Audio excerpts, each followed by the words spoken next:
ఓం మహాగణాధిపతయే నమః. ఓం గురుభ్యో నమః. ఓం శ్రీమాత్రే నమః. అరుణాం కరుణాతరంగితాక్షీం ధృతపాశాంకుశపుష్పబాణచాపాం అనిమాదిభిరావృతాం మయూకైః అహమిత్యేవ విభావయే భవాని. శ్రీమాత్రే నమః. ప్రేక్షకులకి ఆ లలితాంబిక అమ్మవారి యొక్క అనుగ్రహం పరిపూర్ణంగా కలగాలన్న స్ఫూర్తి కోరుకుంటూ మనం ఈరోజు రవికుజుడు కలుస్తున్నారు. ఎప్పటి నుంచి అంటే నవంబర్ 17వ తేదీ నుంచి. ఆల్రెడీ ఇప్పుడు ప్రజెంట్ మనకి కుజుడు వృశ్చిక రాశిలో ఉంటూ రవి వచ్చి 17వ తేదీ నుంచి కలుస్తూ 20 రోజుల పాటు వాళ్ళిద్దరూ అక్కడ కలిసి ఉంటారు. దాని తర్వాత ఎప్పుడైతే 7వ తేదీకి మారిపోతున్నాడో ఆ యొక్క కుజుడు వృశ్చిక రాశి నుంచి ధనస్సు రాశిలోకి, దాని తర్వాత అక్కడ బుధుడు కూడా ఎంటర్ అయ్యి బుధ శుక్రులు కలిసి ఉంటారు వృశ్చికంలో రవితో పాటు. మరి ఈ యొక్క గ్రహస్థితిని అనుసరించి ద్వాదశ లగ్నముల వారికి, లగ్నం తెలియని వారు రాశి వారికి ఏ విధంగా ఉండబోతుంది, ఏ విషయాల పట్ల జాగ్రత్త వహించాలి అనేటువంటి అంశాలను చెప్తుంది నేనైనప్పటికీ కూడా చెప్పిస్తుంది సాక్షాత్ లలిత అమ్మవారిగా భావిస్తూ ఒక్కొక్కటిగా మనం తెలుసుకుందాం. కుంభం వారికి కనుక చూసుకున్నట్లయితే ఇక్కడ మీకు దశమ స్థానంలో రవికుజుడు ఉంటున్నారండి.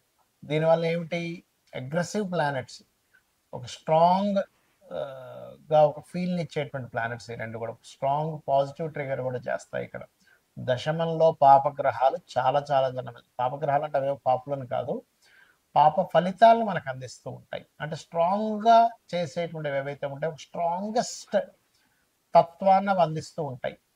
వృత్తి స్థానంలో ఉన్నందుకు వృత్తి పరంగా, కెరియర్ పరంగా ఒకవైపు ఎదుగుదలను ఇస్తూ, ఒకవైపు మీ కాంపిటేటర్స్ కావచ్చు, మీ కొలీగ్స్ కావచ్చు, వారితో తెలియని ఒక చిన్న టఫ్ ఫైట్ కూడా ఒకవైపు ఇస్తూ ఉంటుంది కాంబినేషన్.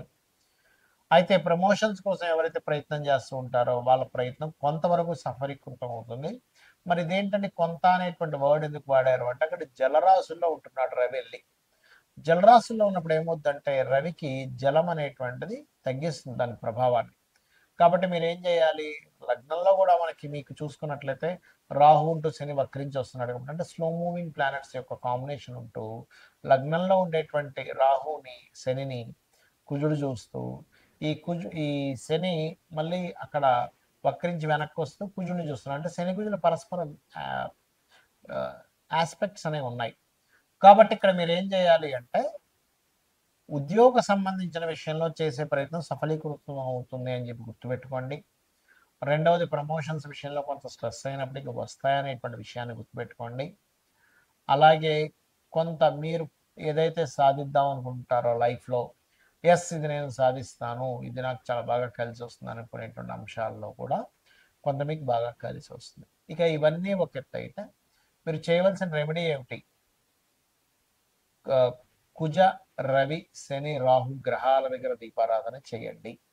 మరియు కొంచెం జీవిత భాగస్వామిని ఎంపిక చేసుకునేప్పుడు సప్తమంలో కేతు ఉంటూ సప్తమాధిపతి వచ్చి కుజుడితో కలుస్తున్నాడు కాబట్టి ఇది ఇచ్చే రిజల్ట్ ఏంటంటే కొంచెం అగ్రెసివ్ నేచర్ ఉండే వాళ్ళు తెలియకుండా మనం చూజ్ చేసుకుంటాం. తర్వాత అబ్బాయి ఏమిట్రా బాబు వీరింత కోపంగా ఉంది, ఇతనింత కోపంగా ఉన్నాడు అనుకుంటూ ఉంటాం. అలాగే ఈ కుంభం వారికి ఎప్పుడైతే 7వ తేదీ నుంచి బుధుడు శుక్రుడు వచ్చి చేరుతున్నారో ఇది ఫ్యాషన్ రిలేటెడ్, మార్కెటింగ్ రిలేటెడ్ రంగాల్లో కూడా ఉద్యోగ అవకాశాలు రావడానికి తోడ్పడుతుంది. ఎప్పుడైనా ఎవరి జన్మజాత చక్రంలో అయినా ఈ అగ్రెసివ్ ఇచ్చేటువంటి ప్లానెట్స్ కలిసి ఉంటాయి, అంటే రవి కుజులు కలిసి ఉంటే ఎటువంటి ఫలితాలు, దానికి పరిహారం ఏమిటి, అదేవిధంగా శుక్రబుధులు కలిసి ఉంటే వాళ్ళకి కలిగేటువంటి ఫలితాలు ఏమిటి, దానికి తీసుకోవాల్సిన జాగ్రత్తలు ఏంటి తెలుసుకుందాం.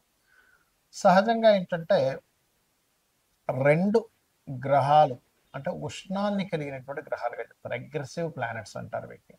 అంటే ఇది కనుక లగ్నానికి వస్తే వాళ్ళకి కొంచెం ఎమోషన్గా ఎక్కువగా ఉంటుంది, 3వ స్థానానికి వస్తే ఎక్కువ ధైర్యసాహసాలు ప్రదర్శిస్తారు. అది ఏ స్థానంలో ఉంటే ఆ స్థానాన్ని అగ్రెసివ్గా అది ట్రిగర్ చేస్తూ ఉంటుంది. అంటే ఏంటి, 2వ స్థానంలో ఉంది కుటుంబంతో తెలియని ఘర్షణలు, 3వ స్థానంలో ఉంటుంది విపరీతమైన ధైర్యం కాకపోతే అన్నదమ్ములతో గొడవలు, 4లో ఉంది కొంత భూ సంబంధించిన విషయాల్లో కలిసి రావడము ప్లస్ గొడవలు ఉంటాయి, 5లో ఉంది సంతానంతో ఘర్షణ లేదా ప్రేమ వ్యవహారాలతో విషయాలు, 6లో ఉంది శత్రువుపై విపరీతమైన విజయాన్ని పొందుతాడు, 7వ స్థానంలో ఉంది బాగా స్ట్రాంగెస్ట్ పర్సనాలిటీ ఉన్నటువంటి జీవిత భాగస్వామి రావడం జరుగుతుంది, అష్టమంలో ఉంది యాక్సిడెంట్స్, 9లో స్థానంలో ఉంది తండ్రి చాలా అగ్రెసివ్గా ఉండడం, లేకపోతే తండ్రి పట్టుదల ఎక్కువగా ఉండడం, 10వ స్థానంలో ఉంది వీళ్ళు ఎక్కడైతే జాబ్ చేస్తారో అక్కడ లీడర్గా నిలబడతారు. కానీ అక్కడ ఎంతో కొంత స్ట్రెస్ మిమ్మల్ని వెంటాడుతుంటుంది. 11 అయితే ఆల్ సక్సెస్ ఉంటుంది. రాజకీయంగా కానివ్వండి, మెడికల్ పరంగా కానివ్వండి. అలా 12వ స్థానంలో అంటే వివాహ జీవితం మీద ఎఫెక్ట్ చూపిస్తుంది. ఇది రవికుజులు ఉంటాయి. మరి దీనికి ఏం చేయాలి? ఒకటే గుర్తుపెట్టుకోండి, ఓవర్గా ట్రిగర్ అవుతుంది 2 ప్లానెట్స్ కలిసి.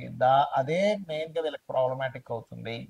ఒక ఈగో తెలియకుండానే అందరూ మిమ్మల్ని ఒక ఈగో పర్సన్గా చూస్తున్నాడు. మీలో నిజాయితీని ఇచ్చేటువంటి గ్రహాలు నిజంగా చెప్పాలంటే రవికుజ కాంబినేషన్ ఈజ్ నిజాయితీని ఇచ్చే గ్రహం. కానీ అవతల వాళ్ళకి అది ఈగో అండి, ఇతని కోపం ఎక్కువండి, ఈగో ఎక్కువండి, అమ్మ ఇతనితో మనం పడలేమండి అనేటువంటి స్థితికి కూడా తీసుకెళ్తుంది. బట్ కొంతమందికి అది కూడా ఉంటుందని నేను చెప్పట్లేదు. కానీ ఇది నిజాయితీని ఖచ్చితంగా ఉండాలనేటువంటి కాంబినేషన్. ఒకవేళ మీ జన్మజాతకంలో ఇలా ఉంది, దాని ద్వారానే కొంచెం నేను అగ్రెసివ్ అవుతున్నాను, అవతల వాళ్ళు నా వాళ్ళు ఇబ్బంది పడుతున్నారు అనుకునేటువంటి వారు దీనికి చక్కటి రెమెడీ ఉంటుంది. ఏమిటది? చక్కగా మీరు గంధము కలిపినటువంటి నీటితో శివునికి అభిషేకం చేయడం. రెండవది, సూర్య నమస్కారాలు చేస్తూ సుబ్రహ్మణ్యేశ్వర స్వామిని సూర్య భగవానుల్లో మనం దర్శించడము. అంటే సుబ్రహ్మణ్యేశ్వర ప్రతి ఎనర్జీ సూర్యుల్లో ఉందని చెప్తుంది మనకు శాస్త్రం. అలా చేయడం. అలాగే మరొక విషయం ఏంటంటే గోవులకి క్యారెట్స్, గోధుమ రవ్వ ఆది మంగళవారాలు తినిపించడం. రావి చెట్టుని బ్రహ్మ విష్ణు రుద్రుల యొక్క స్వరూపంగా చెప్తూ ఉంటారు. వాటి కింద సర్పాలు ఉంటాయి మనకి ప్రతిష్ఠ చేసినవి. అక్కడికి వెళ్ళి చక్కగా మీరు ప్రదక్షిణం చేసుకొని ఒక రాగి చెంబులో వాటర్ తీసుకొని అందులో పసుపు కుంకుమ గంధం కలిపి చిటికెడు వేసి కలిపి ఆ చెంబు పట్టుకొని ప్రదక్షిణం చేసుకొని వాటి మీద కనుక మీరు అభిషేకం చేసినట్లయితే చాలా అంటే చాలా మటుకు కంట్రోల్ అవుతుంది. దీంతో పాటు రుద్రాక్ష ధారణ చేయండి.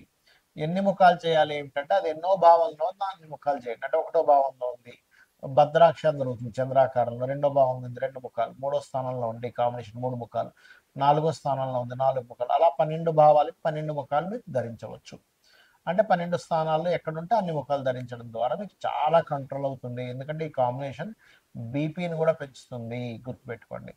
ఇక అలాగే మరొక విషయం ఏంటంటే ఇక్కడ గమనించినట్లయితే మీకు బుధ శుక్రుల గురించి మనం మాట్లాడుకున్నాం. బుధ శుక్రులు అంటే ఏంటంటే వాళ్ళకి తెలివితేటలు చాలా బాగుండడం, మాట్లాడేటప్పుడు చాలా సున్నితంగా మాట్లాడటం, చాలా అంటే ఆహ్లాదకరంగా వాళ్ళ యొక్క వాయిస్ అనిపించడం అనేటువంటిది జరుగుతూ ఉంటుంది, గుర్తుపెట్టుకోండి.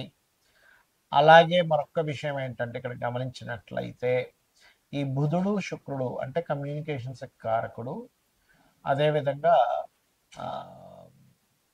ఈ బిజినెస్ కారకుడు అని బుధుడు ఎప్పుడైతే శుక్రుడితో ఉంటాడు మీ జన్మ జాతకంలో కనుక అది ధనయోగాన్ని ఇచ్చే కాంబినేషన్లో ఉంటే మీకు ఖచ్చితంగా ఆర్ట్స్ రిలేటెడ్, ఫ్యాషన్ రిలేటెడ్, అందానికి సంబంధించింది, బట్టలకు సంబంధించింది, కార్లకు సంబంధించి అంటే వెహికల్కి సంబంధించింది వాటి మూలంగా మీరు బిజినెస్లో డెవలప్ అవుతారని మీరు అర్థం చేసుకోవాలి.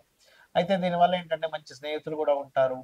అదేవిధంగా స్నేహం మూలంగా కొంతవరకు మీకు ఫైనాన్షియల్ గ్రోత్ కూడా పెరుగుతూ ఉంటుంది, ఇలా చెప్పుకోవచ్చు. కాకపోతే ఇది పాపకత్తెరలో ఉందా, శుభకత్తెరలో ఉందా, అసలు దీని కండిషన్ ఏమిటి, ఇది ఎలాంటి ఫలితాలు ఇస్తుంది అనేటువంటిది మీ పర్సనల్ చార్ట్లో ఉంటుంది. కాబట్టి ఇది ఒకవేళ ఈ కాంబినేషన్ ఉందండి అంతగా నేను రాణించట్లేదండి, ఇట్స్ వెరీ క్లియర్. పాపకత్తెరలో ఉందని తెలుసుకొని దానికి బ్యాక్ పోర్ట్ఫోలియోస్ ఏ ద్వారా వచ్చే తెలుసుకొని అది ఏ రకంగా నెగిటివ్ ట్రిగర్ ఇస్తుందో తెలుసుకొని దానికి దానం ఇచ్చుకున్నా కూడా క్లియర్ అయిపోతుంది. శ్రీమాత్రే నమః.